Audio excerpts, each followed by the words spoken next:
Magandang liwanag po muli sa inyo lahat, mga kapatid. Gusto ko lamang pong ibahagi sa inyo nung last year ho, bali nakulong ho ako sa Lipa City Jail. Dahil kinasuhan ho ako ng child abuse ng sarili kong anak.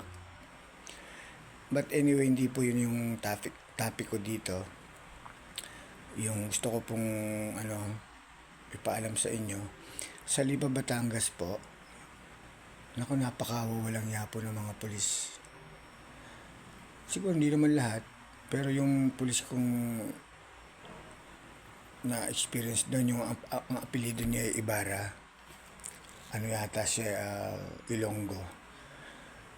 Napakalimo po ng pinagagagawa doon eh. Bali bantay po siya ng tuwing gabi. Napakasatanas ng ugali po talaga. Ginugulpi niya yung mga gusto niyang pagtripan doon. Tapos at the same time, pagka madaling araw na pagsampa na ng gabi, ng malalim na gabi, hihingi po sila ng pang-inom doon sa mga nakakulong. Magiinuman po yung mga pulis na yun. Ang ginagawa po nila doon, pinapasok nila yung mga nakakulong doon. Tapos ginagarote po nila. Ako nga po may bukol pa rin dito hanggang ngayon. Dahil meron silang kung tawagin doon YT na tubong na pinapalo yung talampakan. Yung pong hindi po yung bali yung ang ko po dito, yung Ibarra po na yon, yun nga po maglalasing po yon.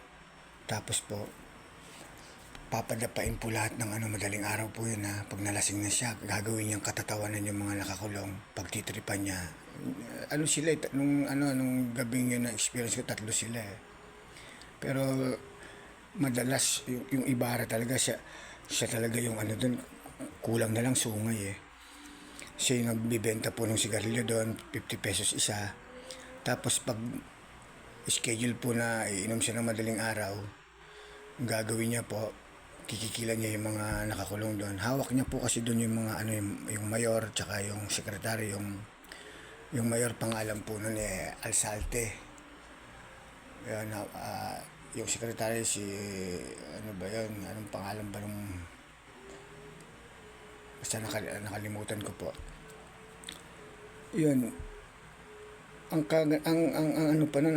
kawalang yaan pa doon, pati po yung mga preso pinapayagan ng uminom doon. Halos gabi-gabi po nagiinuman doon sila sa loob ng yung yun, 4 na sulok na yun ng presinto doon sa Lipa. Tapos yung mga mayor doon talagang hawak, ang may hawak doon yung Ibarra. Bali ang ginagawa po ng mga mayor, nagsasabu din paggabi doon sa CR. Ewan ko kung yun pa rin ang mayor ngayon. Gusto ko lang pong ibahagi sa inyo yung mga pulis na yun. Baka ito na po yung niya na pagbayaran niya lahat ng mga pinaggagawa niya sa kapwa niya. Yun po yung concern ko dito. Tapos yun nga po, nung nakulong ako nakarating ako sa City Jail, wala naman pong maayos na pagkain. Kahit aso hindi kakainin yung mga pagkain doon. Tapos yun nga, 500 prisoners po yung nakakulong doon. Siguro 10 o 20 piraso lang yung, wala pa 100 yung ibang kaso maliban sa droga, puro droga ho. Biruin nyo, kinukulong yung ganun yung mga kababayan natin na yun nga, sila naman ang promotor, yung mga halos yung mga hindi lang po lahat, mga kapulisan na yan. Kinukulong nyo yun imbis na nagtatrabaho yun.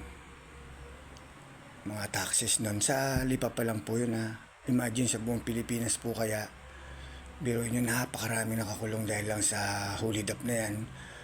Biruin nyo, dapat nagtatax yun, nakakapagbigay ng buwis yun.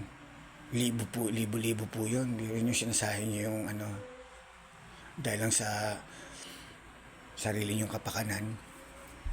Yun nga, imbis na minsan makakita ako ng pulis halimbawa, imbis na maging masaya ka pa, o isipin mo ligtas ka na, hindi eh. Pag nakakita ka ng pulis, parang nakakatakot pa sila sa kriminal eh. Sobra sila eh. Yun sana malunasan ho natin yun. Parang awa nyo na ho, maawa naman po kayo sa mga kapwa-tao natin. Kayo pa ho tong nakapag-aral ng maayos. Naging batas pa sa bansa natin. Kayo pa ho tong mga halimaw. Nananawagan po ako, sana matuldukan na po yung ganun. Ako po, hindi po ako gumagawa ng kwento dito. Yung Ibarra po na yun, lang po, pakisuyo po. Pakisuyo na lang po sa presidente natin or sa bago nating general ngayon. Na lang po. Yun, balik po tayo dun sa yung mga kinukulong ng libo yan sa buong bansa. Biruin nyo nga po, ulitin ko ulit, kung ilan ang anak nun, sino magpapakain dun. So, ang kalalabasan nun, tendency nun, paglaki din ng mga anak nun, ganun din. So, walang changes. Hindi na ho na magbabago. Yun. Sana matuldukan na po talaga. Maraming salamat po. Salamat po.